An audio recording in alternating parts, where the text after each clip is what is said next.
H.P. Lovecraft, The Shunned House, Chapter 5.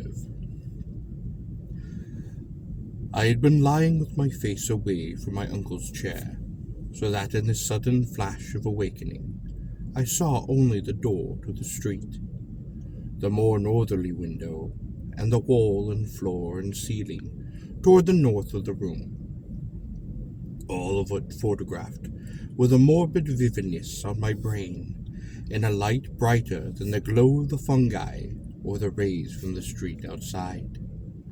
It was not a strong, or even a fairly strong light. Certainly not nearly strong enough to read an average book by, but it cast a shadow of myself and the cot upon the floor, and had a yellowish penetrating force that hinted at things more potent than luminosity.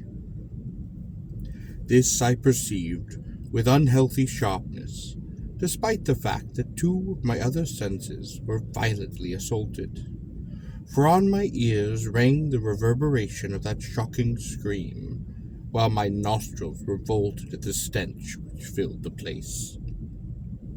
My mind, as alert as my senses, recognized the gravely unusual, and almost automatically I leapt up and turned about to grasp the destructive instruments which we had left untrained upon the mouldy spot before the fireplace. As I turned, I dreaded what I was to see, for the scream had been upon my uncle's voice, and I knew not against what menace I should have to defend him and myself. Yet, after all, the sight was worse than I had dreaded. There are horrors beyond horrors, and this was one of those nuclei of the old dreamable hideousness which the cosmos saves to blast an accursed and unhappy few.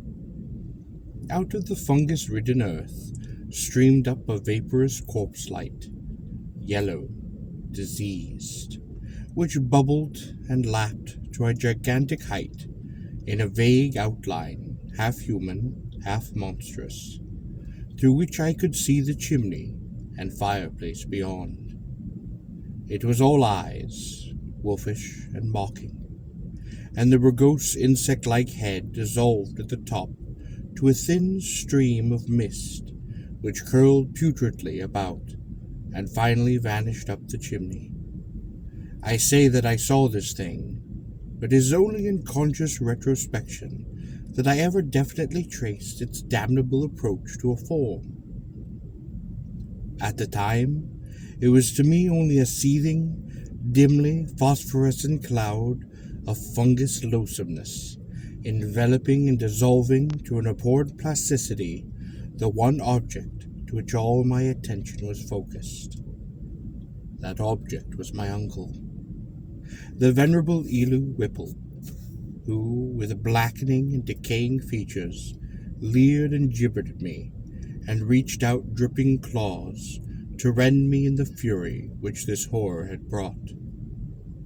It was a sense of routine which kept me from going mad. I had drilled myself in preparation for this crucial moment, and blind training saved me. Recognized the bubbling evil as no substance reachable by matter or material chemistry, and therefore ignoring the flame which loomed upon my left, I threw on the curtain of the Crookes tube apparatus, and focused toward that scene of immortal blasphemous, the strongest ether radiation which man's art can arouse from the spaces and fluids of nature. There was a bluish haze, and a frenzied sputtering. The yellow phosphorence grew dimmer to my eyes, but I saw the dimness was only that of contrast, and that the waves of the machine had no effect whatever. Then, in the midst of that demonic spectacle, I saw fresh horror, which brought cries to my lips and sent me fumbling and staggering toward that unlocked door to the quiet street, careless of what abnormal terrors I loosed upon the world, or what thoughts or judgment of men I brought down upon my head. In that dim blend of blue and yellow, The form of my uncle had commenced a nauseous liquefaction, whose essence eludes all description, and in which there played across his vanishing face such changes of identity as only madness can conceive.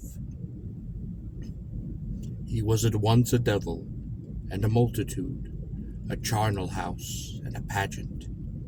Lit by the mixed and uncertain beams, that gelatinous face assumed a dozen, a score, 100 aspects, grinning as it sank to the ground on a body that melted like tallow, in the caricature likeness of legions strange and yet not strange.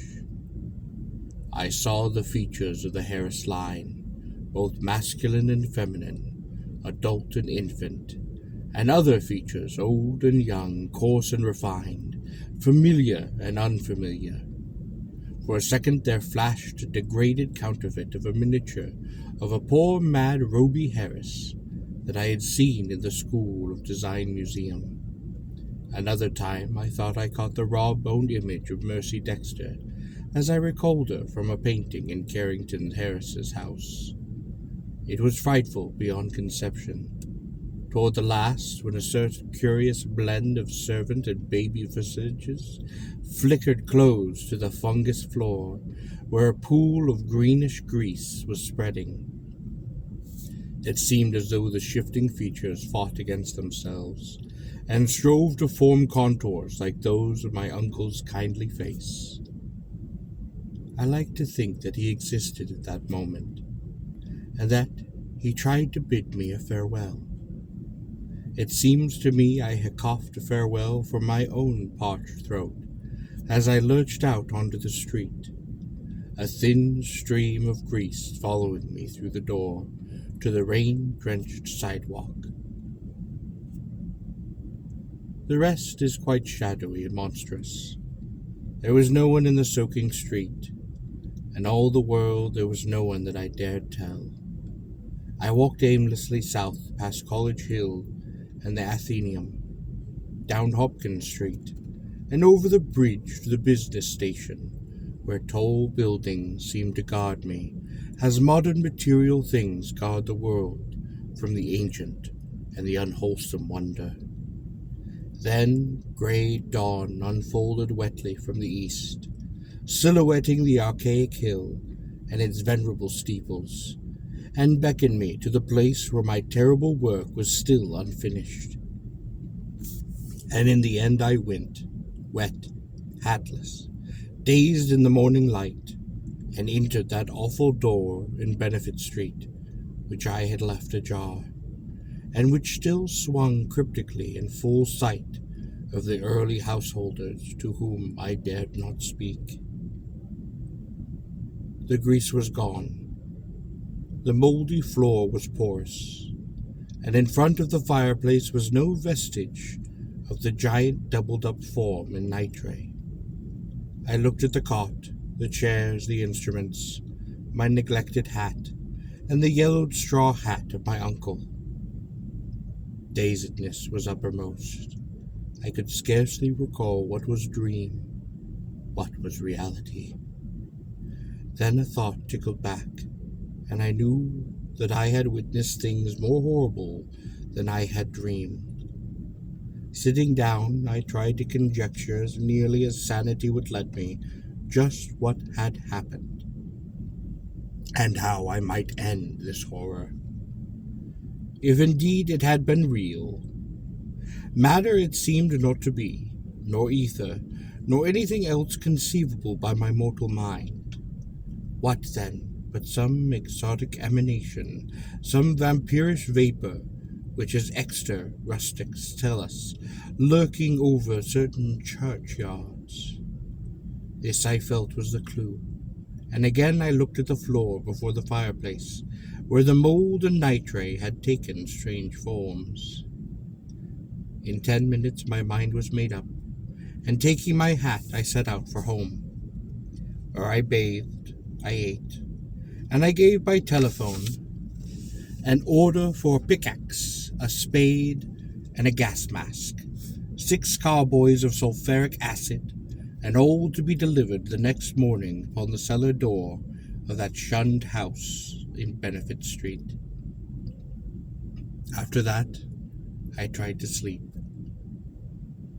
And, failing, I passed the hours in reading and in the composition of an inane verse to counteract my mood. At 11 a.m. the next day, I commenced the digging. It was sunny weather. I was glad of that. I was still alone, for as much as I feared the unknown horror that I sought, there was more fear in the thought of telling anyone. Later I did tell Harris, only through sheer necessity, and because he had heard odd tales from the old people, which disposed him ever so little toward belief. As I turned up the stinking black earth in front of the fireplace, my spade causing a vicious yellow ichor to ooze from the white fungi which it severed, I trembled at the dubious thoughts of what I might uncover. Some secrets of inner earth are not good for mankind. This seemed to me one of them. My hand shook perceptibly, but still I delved. After a while, standing in the large hole I had made, with the deepening of the hole, which was about 6 feet square, the evil smell increased, and I lost all doubt of my imminent contact with a hellish thing whose emanations had cursed the house for over a century and a half. I wondered what it would look like, what its form and substance would be, how big it might have waxed through long ages of life-sucking. At length I climbed out of the hole and dispersed the heaped-up earth, then arranging the great carboys of acid around and near the 2 sides, so that when necessary I might empty them all down the aperture in quick succession. After that, I dumped earth only along the other 2 sides, working more slowly, donning my gas mask as the smell grew. I was nearly unnerved at my proximity to the nameless thing at the bottom of this pit. Suddenly my spade struck something other than earth. I shuddered, and I made motion as if to climb out of the hole, which was now as deep as my neck. But courage returned, and I scraped away more dirt in the light of that electric torch that I had provided. The surface I uncovered was fishy, glassy, a kind of semi-putrid congealed jelly, which suggestions of translucency. I scraped further and saw that it did indeed have form. There was a rift where a part of the substance was folded over. The exposed area was huge and roughly cylindrical, like a mammoth soft blue-white stovepipe, doubled in 2. Its largest part seemed 2 feet in diameter. Still more I scraped, and then abruptly I leapt out of the hole and away from that filthy thing, frantically unstopping and tilting the heavy carboys, and precipitating their corrosive contents, one after another, down that charnel gulf and upon the unthinkable abnormality whose Titan elbow I had seen. The blinding maelstrom of greenish liquid vapor, which surged tempestuously up from that hole as the floods of acid descended, will never leave my memory. All along the hill, the people tell of the yellow day, when a virulent and horrible fume arose from the factory waste dumped in the Providence River. But I know how mistaken they are as to the source. They tell, too, of the hideous roar, which at the same time came from some disordered water pipe, or maybe some gas main underground. But again, I could correct them if I dare. It was unspeakably shocking, and I do not yet know how I lived through it. I did faint after emptying the 4th carboy, which I had to handle after the fumes had begun to penetrate through my mask. but when I recovered, I saw that the hole was emanating no fresh vapors. The 2 remaining carboys I still emptied down, without any particular result, and after a time I finally felt it safe to shovel that earth back into the pit. It was twilight before I was done, but fear had gone out of the place. The dampness was less fetid, and all the strange fungi had withered to a kind of harmless greyish powder which blew ash-like along the floor. One of the earth's nethermost terrors had perished forever, and if there be a hell, it had received at last that demon soul of that unhallowed thing. And as I patted down the last spadeful of mold, I shed the first of the many tears which I have paid unaffected tribute to my beloved uncle's memory. Next spring, no more pale gas and strange weeds came up in that shamed house, terraced garden. Shortly afterward, Carrington Harris rented the place. It is still spectral, but its strangeness fascinates me, and I shall find mixed with my relief a queer regret when it is torn down to make way for a tawdry shop or a vulgar apartment building.